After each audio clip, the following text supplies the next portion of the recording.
Right, give over. Oh, bye. From Brian Moore. Are you kidding? I thought it was a bit dodgy. Are you sure you're not kidding? There's not a bloody... Right. It doesn't blow up, does it? I don't think so. You better not do it. It's his fault if it does. Right. We got the whole world in our hands. We got the whole wide world in our hands. We got the whole world in our hands. We got the whole world in our hands. We got the best team in the land. We got into the final, and we were playing Hamburg, and you know, in all aspects of it, you know, we were underdogs. I mean, typical Cloughie, his idea of preparation was to take us to Calamalora in Mallorca for a week before the game. You know, have you ever tried to find any grass in Mallorca? Because we couldn't find any. So I couldn't really do any goalkeeping work. Cloughie heard me complaining, panicking a bit, and came over and he says, well, you better go with Jimmy Gordon and find some grass. The only bit of grass we could find was a traffic island, 15 yards in diameter with 2 little trees on. And I did 2 10-minute training sessions, just a bit of short stuff. He threw a few balls up, jumping up, catching. And that was my preparation for the European Cup final. And I've got to say, I went out and played one of my best games for Forest. You know, we defended well. The few times I got through to Shilton, he was superb, and that's what he's there for. That's why involved with Nottingham Forest tonight in this beautiful, beautiful stadium on a magnificent Spanish late May night. It was your privilege to be here. Shilton's careers are remarkable. Remarkable in its longevity and its brilliance. You know, you take club football. I mean, do you think Nottingham Forest and Brian Clough would have had the success they did at Forest without Peter Shilton? No. He was, in his prime, he was unbelievable. When we got back to Nottingham, the reception we got, I mean, I think the whole city and county was in hysterics, you know. Everybody who was anybody was out on the streets, and they were cheering from when we got to the airport, you know, to get into the city centre.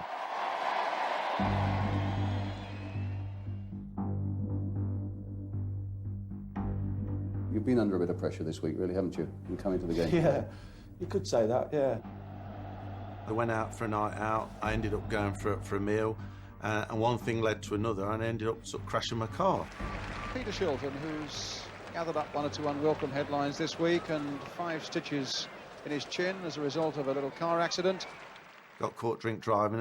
It was embarrassing. It was a bad thing to do. Everybody makes mistakes in life. The linesman, the referee, I do, and you have to stand and fall by them.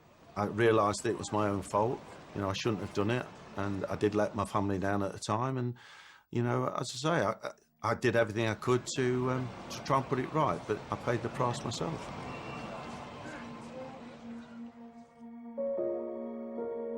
I do remember my early years very much. I thoroughly enjoyed them.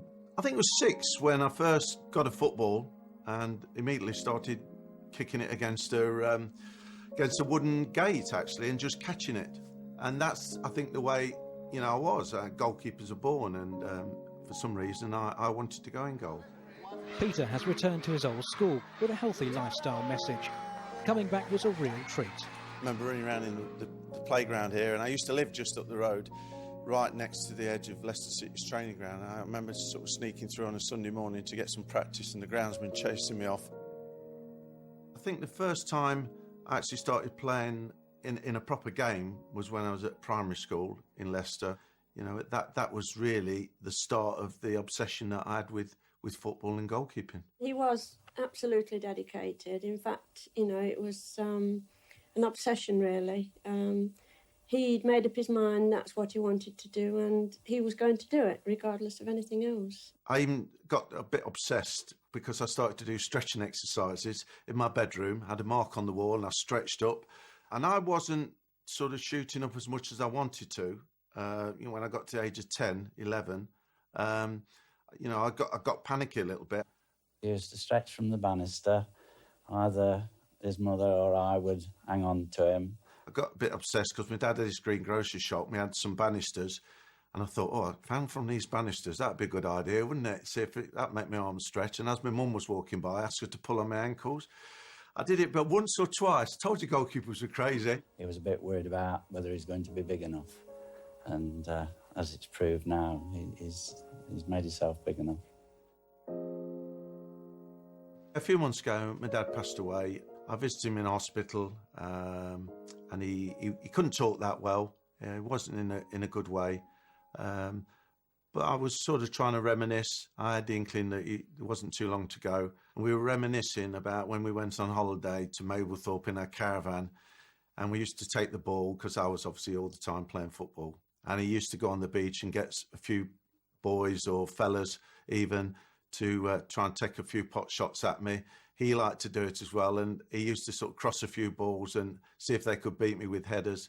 And they didn't beat me too often, I've got to say that. And I told him this story and I said, they didn't beat me, Dad, did they? And he went, damn right they didn't. So I think that's the last real memory I've got of my dad. And the next day he passed away. And yeah, it was really, really sad from our point of view, because I was really close to my dad. He was brilliant.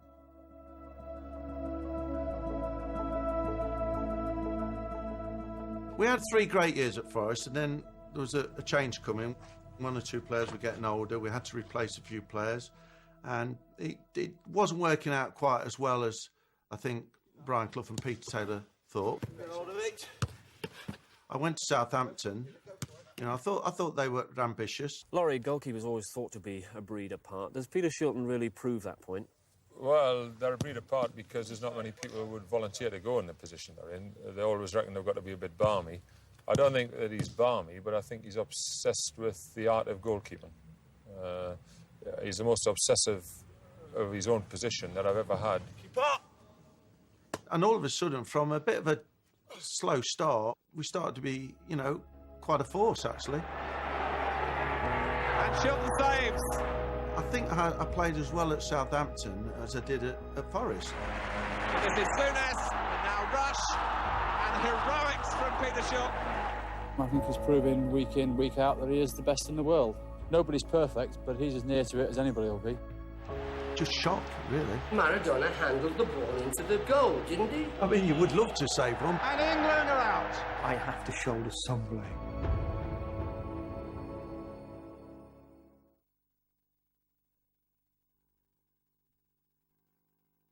Whoa! Big Forest! Forest starts in Admiral multi-car policy with just his car, which means he saves on his car insurance now. Ho-ho, Chapuloso! Dad joins the policy later. All right, nice to see you. How's that? All right? There you go. Okay, nice to see you, mate. Okay. Well done, lads. Well played. Well done. Very good. That was good, wasn't it? It never loses its magic, does it, Wembley? England, every major tournament, you want them to do well, you want them to win. And I think the fans really deserve a little bit of success, or at least 100% in every game. And I think, well, that's what I tried to do. And that's what English football's all about. One of the great arguments about the England team, of course, is Peter Shilton or Ray Clemence. You can't really separate them, can you? I think when you see both of them play, they're very, very similar. They were both on a par with each other, and he didn't, you know, they weren't making any mistakes whenever they played. Ron Greenwood finishes the names of the England team for the opening match. I like Ron Greenwood, he was good. He was a little bit indecisive when he first took over because he kind of alternated me and Ray Clemence. But eventually he picked me to play in my first World Cup in '82 in Spain. Well, the team that's going to play against France is Shilton. We always knew that when the decision was made, then that particular person was going to be the #1 goalkeeper unless he made a terrible mistake or he got injured. I think we had great respect. We were friends, but we had great rivalry. And to put all those three together, you know, I think was terrific. Congratulations to Peter. He's got the nod from Ron, and we just hope that everything goes well for him. That, I think, was, you know, the turning point in my international career. To go to your first World Cup, let one goal in, and unbeaten in 5 games, and come home was very strange. Ron Greenwood's reign as England manager, and in sad circumstances, and they are now out of the World Cup. And then Bobby Robson took over, and it was that situation, who's he going to pick, me or Ray? And he said, look, Peter Shilton's going to be my #1, which was obviously music to my ears. I think Ray decided to retire then. And at that time, there wasn't another goalkeeper to make Peter think, oh, I better play well, like otherwise I might get another game. So he then carried on and carried on and did really well. An evening to savour for Peter Shilton. His 74th cap tonight surpasses the record of Gordon Banks.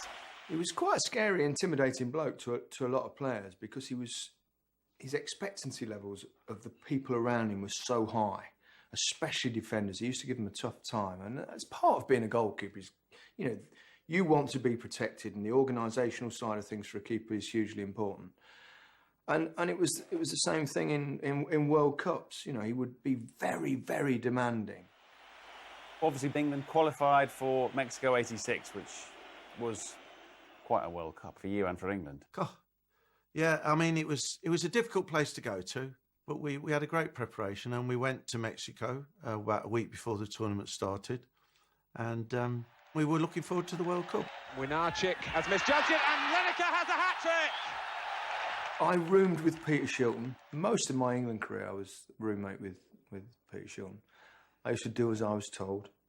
He used to snore quite badly. I had to just roll him over. Now, we weren't in the same bed. We had two separate beds. It's worth pointing that out.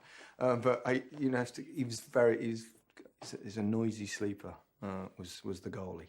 So you're out the group into the knockout phase. Yeah. All guns blazing. Yeah, I went to the Aztec Stadium and had a very comfortable win against Paraguay. And here's Lineker, onside, 3-0. Argentina surely await now. Suddenly we were in the quarterfinals. I think everybody's in a good mood. Obviously there's a bit of tension there, but not too much.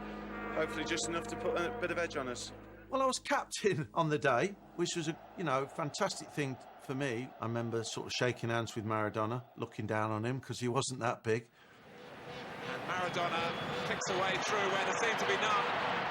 It was instinct. Something told me I could just get there before him and even just knock it 2 or 3 yards, just clear the danger. And Shilton is back to it.